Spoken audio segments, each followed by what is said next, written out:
Welcome to lucky coaching. जैसा इसका नाम है वैसा इसका काम भी है। आशा करता हूं कि यूपी पुलिस 2024 में सिलेक्शन आपका भी हो। आपको वर्दी पहनाने के लिए हम भी ठंडी और गर्मी को त्याग दिए। आशा करता हूं कि आप भी ठंडी और गर्मी को त्याग देंगे। अगर आप सफल होना चाहते हैं तो मेरी एक भी वीडियो मिस ना करें। गुरु दक्षिणा ऋण से मुक्त होना चाहते हैं तो चैनल को सब्सक्राइब करें और अपने दोस्तों में शेयर करें। Good luck your future.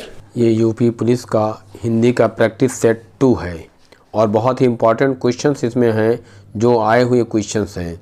तो आइए क्वेश्चंस की तरफ चलते हैं।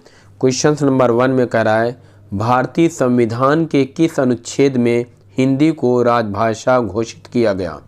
विकल्प ए अनुच्छेद 343(1), बी अनुच्छेद 344, सी अनुच्छेद 395। हम आपको थोड़ा सा टाइम देते हैं कि आप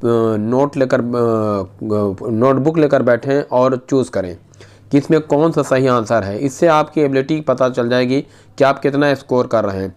15 क्वेश्चंस में अगर आपका 12 स्कोर आता है तो आप फिर समझिए सिलेक्शन आपका 100% सुनिश्चित है।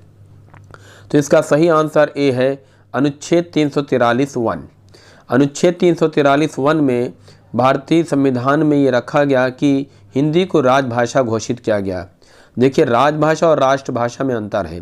राष्ट्रभाषा नहीं है बल्कि राजभाषा है। क्वेश्चन नंबर 2, हिंदी किस भाषा की उत्तराधिकारी है? ए देवनागरी, बी अवधी, सी संस्कृत। इनमें आप चूज करें कौन सा आंसर सही है। तो सही आंसर है सी संस्कृत। हिंदी की जो उत्तराधिकारी है सबसे पहले संस्कृत ही आई है, इसीलिए इसको उत्तराधिकारी के रूप में हिंदी को माना जाता है। क्वेश्चन नंबर 3, संसार की प्रमुख भाषाओं में हिंदी का स्थान कौन सा है? विकल्प ए प्रथम, बी दूसरा, सी तीसरा। इनमें आप चूज करें। बहुत फटाफट करें, जितनी तेज़ी हो सके क्योंकि टाइम बहुत कम है। तो सही आंसर है कि तीसरा। देखिए, प्रथम स्थान पर अंग्रेजी बोली जाती है जो 1132 मिलियन लोग बोलते हैं, जो है इंग्लिश। दूसरे स्थान पर मंदारिन चीनी है भाषा है जिसको 1117 मिलियन लोग बोलते हैं, इसीलिए हम पूरा डिटेल्स कर दे रहे हैं। तीसरे पर हिंदी है, इसको 615 मिलियन व्यक्ति बोलते हैं। क्वेश्चन नंबर 4, भारत में तीसरे नंबर पर बोली जाने वाली भाषा कौन सी है? विकल्प ए बांग्ला, बी मराठी, सी तेलुगु। तो इसमें आप चूज़ करें। तो सही विकल्प है बी मराठी। इसमें देखिए, बांग्ला भाषा दूसरे नंबर पर है, हिंदी तो पहले पर ही है, बांग्ला दूसरे पर है, मराठी तीसरे पर है और तेलुगु चौथे नंबर पर आती है। क्वेश्चन नंबर 5, हिंदी को विकास प्रदान करने वाली भाषा कौन सी है? ए संस्कृत, बी पाली, सी अपभ्रंश। इनमें आप चूज करें सही आंसर क्या है।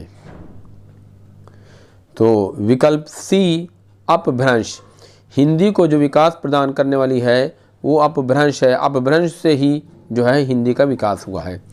क्वेश्चन नंबर 6, हिंदी साहित्य का पहला इतिहास किसने लिखा?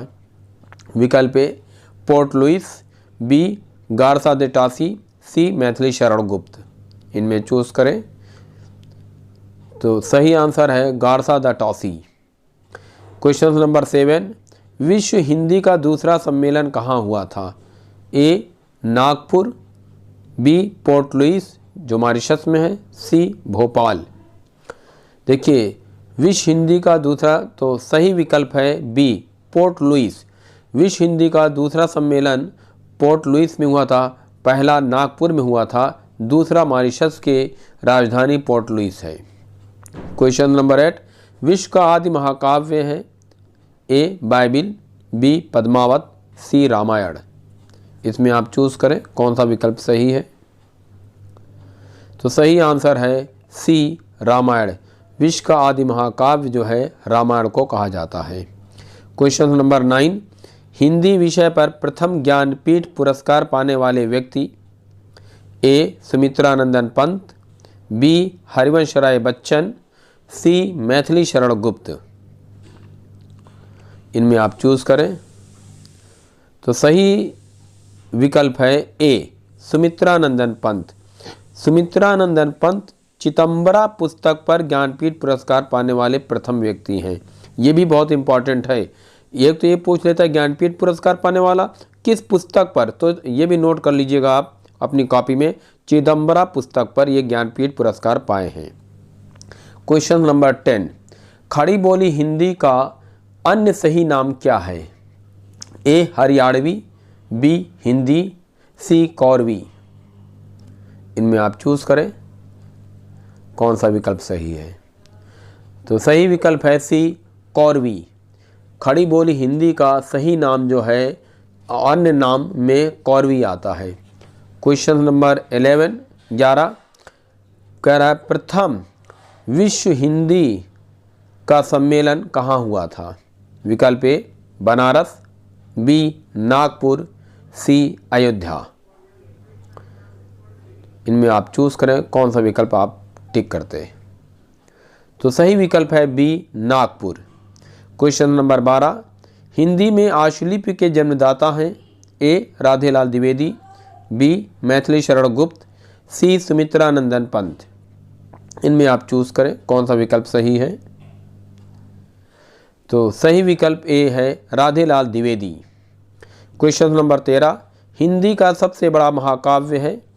ए महाभारत, बी रामायण, सी पद्मावत। इनमें आप चूज़ करें, बहुत तेज़ी के साथ करें, 30 सेकंड भी नहीं लगना चाहिए। तो सही विकल्प है सी पद्मावत। हिंदी का सबसे बड़ा महाकाव्य जो है वो पद्मावत है। क्वेश्चन नंबर 14, विश्व का सबसे बड़ा महाकाव्य है? ए पद्मावत, बी महाभारत, सी रामायण। इनमें आप चूज़ करें। तो सही विकल्प है बी महाभारत विश्व का सबसे बड़ा महाकाव्य। देखिए यहाँ हिंदी का सबसे बड़ा महाकाव्य आ गया और यहाँ विश्व का सबसे बड़ा महाकाव्य, तो ये महाभारत है विश्व का सबसे बड़ा महाकाव्य। क्वेश्चन नंबर 15, खड़ी बोली हिंदी का प्रथम महाकाव्य? A Padmavat, B Kitabul Hind, C प्री प्रवास। इनमें आप चूज़ करें। तो सही विकल्प सी प्री प्रवास है। प्री प्रवास के इसमें भी जान लें कि प्री प्रवास के लेखक अयोध्या सिंह उपाध्याय हरिऔध हैं। इसमें राधा कृष्ण का वर्णन है। तो आई होप जो हम क्वेश्चंस आपको दे रहे हैं ये वेरी इंपॉर्टेंट है। तो अगर आपको हमारा पढ़ाने का सिस्टम और चूज़ करने का क्वेश्चंस को जो चूज़ किए हैं ये आपको पसंद आ रहा है तो गुरु दक्षिणा में वीडियो को शेयर करें, ज़्यादा से ज़्यादा लोगों को फ़ायदा पहुँचाएँ। Good luck your future. Thank you for watching.